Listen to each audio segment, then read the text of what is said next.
Hello guys, আগে video দেখেন তারপর ফানি কমেন্ট করবো।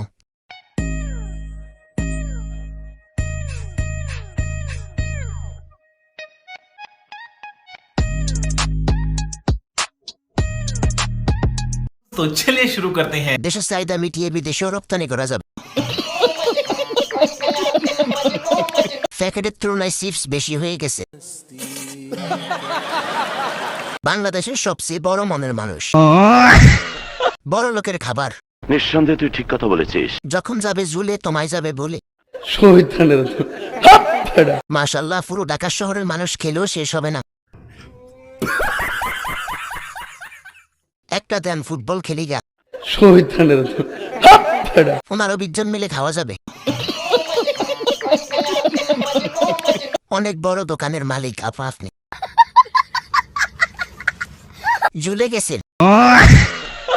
প্রাণ মিল ক্যান্ডি ইয়াও। কয়েকজন মিলে খেয়েও শেষ হবে না।